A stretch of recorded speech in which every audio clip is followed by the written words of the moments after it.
Morning to everyone. This is the Power of Healing with Utabi. Ungowekethelo. We're coming to part 2 of my spiritual insight with regards to the polygamist, right? My part 1, I did mention ukuthi sikhuluma ngokufeeda imimoya. What you are feeding in spirit, okay? So, I explained kakhulu ku part 1 ngemoya wenkanuko, which the series is highlighting umoya wenkanuko and cheating, or umoya wenkanuko temptations and the cheating on it. Now I wanna go to ama episodes wokugcina. So the beginning was about umoya wenkanuko. The ending umoya wenzondo, ukuphindisela nokuthukuthela, umoya wokuthukuthela nomoya wenzondo nokuphindisela. For me, the beginning was about, so the introduction is cheating, and then phakathi nendawo lapho now you are unable to control yourself in terms of anger, good Joyce. You are unable to control yourself in terms of temptation, good Jonas, right? And the ending is about revenge, right? The dangers of revenge. The series, guys, highlights the lessons and warnings zayo yonke le mimoya and what you are feeding. So I did say, when you feed umoya ngenkanuko,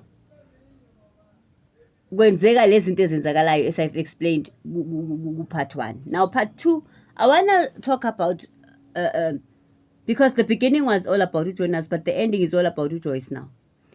When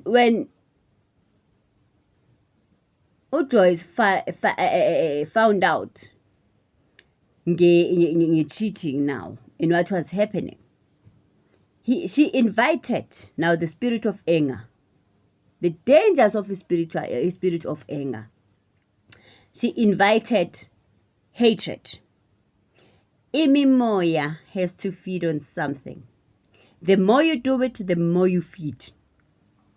Now, I want to speak a bit about the spiritual realm, guys, so we understand how the spiritual realm and the universe works. You know, you can hide a lot of things from people, from physical beings. You can hide things. You can never hide things from the universe. And I always say to people, the universe justifies. The spiritual realm doesn't look at it into the way when uzibheka ngakhona, the reasoning that when you do. Okay? Because umuntu in the spiritual realm, umuntu angakona akuone wena enza izinto. But when you retaliate,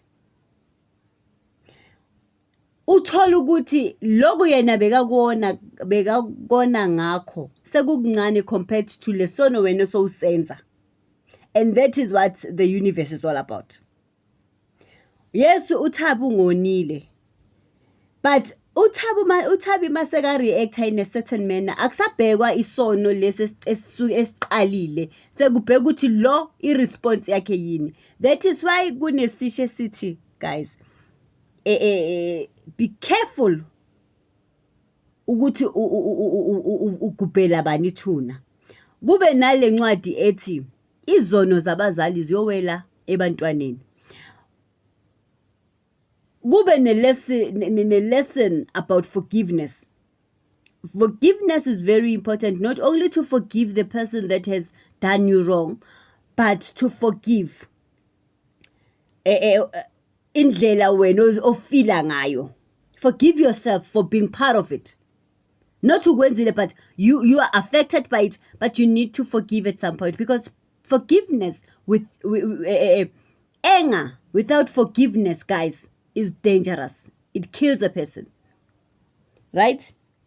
So my first warning and lesson in terms of the ending, lama episode wokugcina, I think up there about 4 or 5, I'm not sure, is now when you start digging a grave, the first incident that happened, the wife bought a gun. The second one, wathenga isibhamu, guys. I want to speak about the spiritual realm especially because this is a spiritual insight.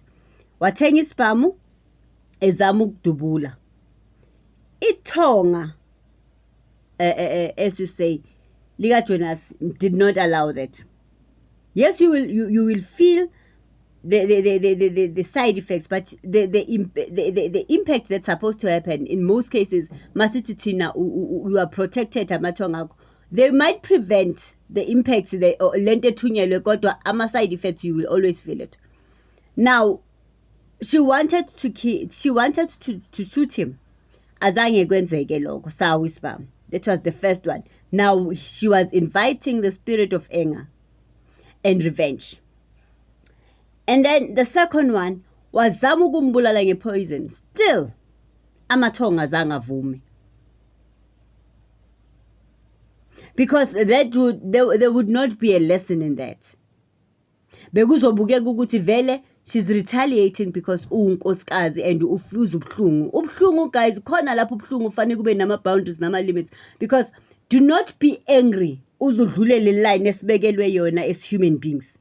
Do not be that is why inner peace is always important. And once you've reached a certain level of inner peace, kuba ngathi udli ashwagandha, because kunezinto ezingasafanelanga zikuthinte. Now she was lento digging a grave now.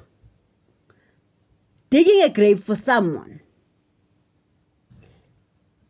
And then the last one. So she was digging this grave anger. Because if into that is why, but it is very important to let go sometimes. Okay, fine. Why invite her the spirit of revenge, right? And the spirit of anger, the spirit of hatred. Now, guys, judgment is never yours. That is why kuthiwa kunezinye izimpi ekungafanelanga uzilwe, kunezimpi ekungafanelanga uzithathele wena ngezandla zakho. You need to let abani umvelinqanyi o amathonga kini or uJehova, whatever you might want to call it, the higher authority or the higher power, bavumele balwe ezinye izimpi akusezakho. It's not yours. Because when uzowenza lokho kuzobukeka ngathi uwosile. Umuntu ukulimazile kodwa manje kubo sekubukeka ngathi okay, loyana Yesu uzenzile izono zakhe ngenyama, ngenkanuko yenyama, but manje wena masofaka ukufa nokubulala, that's another story. Wena masothatha decision yokukhipha umphefumulo, so ukwenye level wena lo angekho kuyo. We understand. Self-control and emotional intelligence is very important. Now let's look at the forgiveness, guys. Kubalulekile ukuxola. Esibengishilo kubalulekile ukuxola. Kubalulekile ukuxola. Not for the person, but for your inner peace, for yourself. For yourself. Xola udlule entweni. Now, I want to speak about, I spoke about generic cases where umzali esho into eyenza into.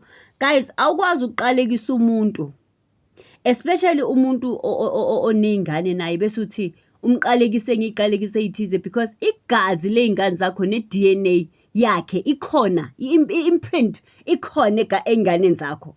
So mawuqalekisa umuntu, you must always be aware ukuthi lento le can build and destroy. Umlomo wodwa, and umlomo can say anything. Umlomo uyakwazi ukukhuleka ujika ukhese kusasa unento eyiningi.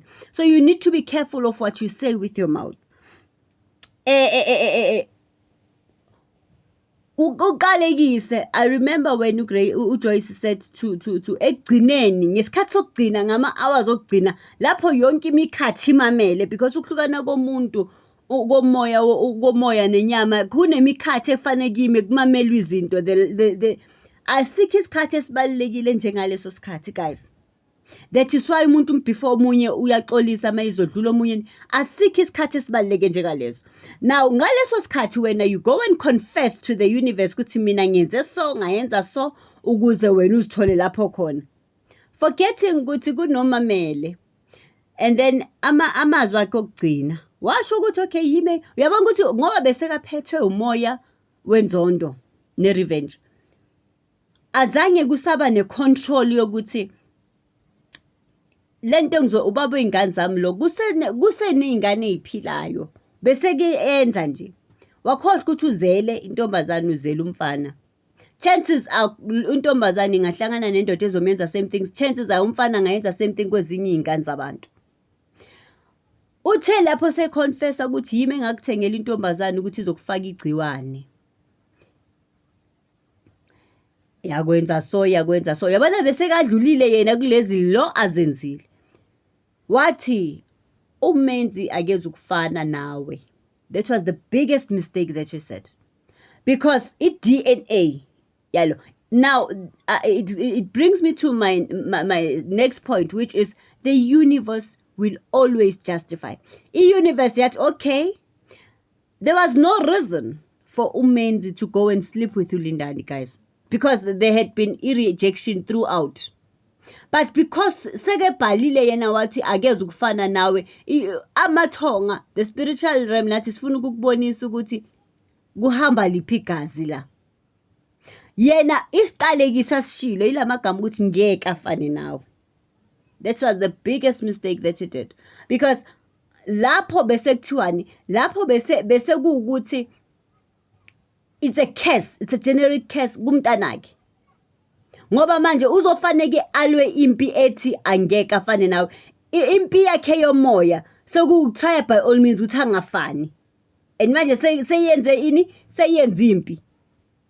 Because imimoya, guys, you always have to know again that imimoya iyafuna ukuprove a point. Yabona, once you say to somebody mina ngiyangibulale, believe me, uzokulandela umoya ukuthi ube nentshisekelo yokufuna ukubulala umuntu, because imimoya wena so uyitshela ukuthi ama-test akho azoba based on that statement. He had no reason to go and sleep with uLindani, but he did. Reverse yonke into ukuthi never dig a grave for someone, because manje it came, yabona lento ethi mawukhomba omunye umuntu 3 times back at you. That was what was happening there.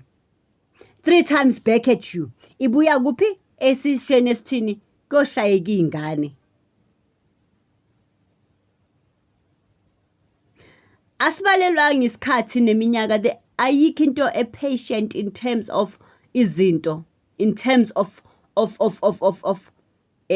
responding njenge spiritual realm. Siya responda bona, but ngesikhathi sabo, ngesikhathi ungasanakanga, ngesikhathi wena wazisho khona abantu abalimele namhlanje noma who are going through things there, because dale sesewumfana sese washa amagama amakhulu angaka ahlala amagama.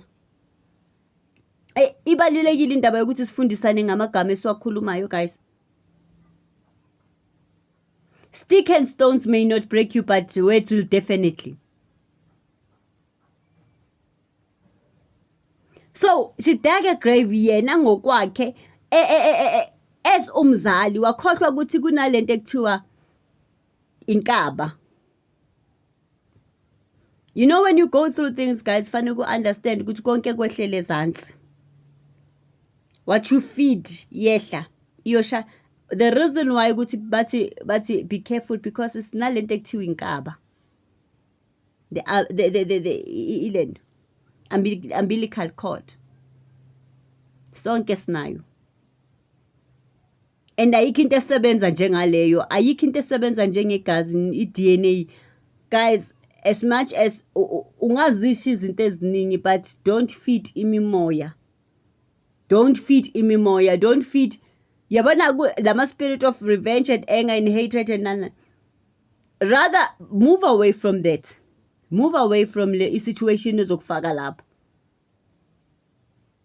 ngoba loko libukwakha ukwakha kuba i-building at some point, kuba i-building ephelele. And awukwazi guys ukuthi ungathi into ikuhlukumezile bese futhi uyofuna ukungena kwenye into same like uku-relationship uhethwe i-relationship bese ufuna futhi ukungena kwenye i-relationship ungakazifiksi wena healing ungakahili. You don't engage in something usese broken because chances are, and you must also understand something about ties guys, is that a lot of us, if ungabheki ipattern yabantu obadatayo noma uzwana nabo, abantu abacishe uku-acta ngokufana abacishe bafane. Once you've dated umuntu mhlambe ondlela thizeni, your first relationship, you must know ipattern yakho seyizohamba lapho. We need to be careful. So for me, the series has a lot of lessons, guys. There's a lot of lessons and things that we have to teach our kids. Teach our kids with as long as usaphila emhlabeni, chances are this thing will come to you. Umzali wakho angayenza, but then khona futhi okufaneka i-experience. Guys, when you speak of izinto that the curses that descend to generations,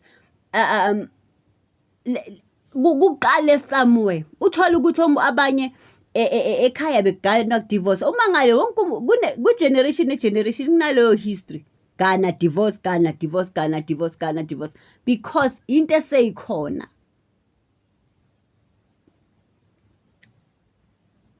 When usho izinto kuneyithunywa imamele guys, kunamathonga amangimele mawenza izinto mawufisa okubi, mawuhloma ikhali uhlomela abanye abantu.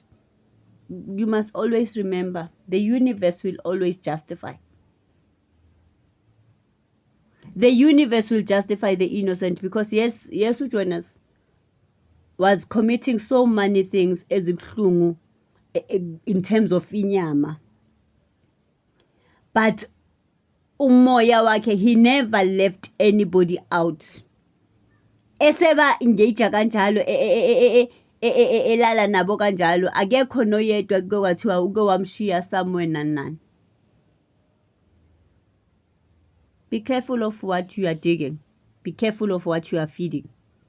Yabo.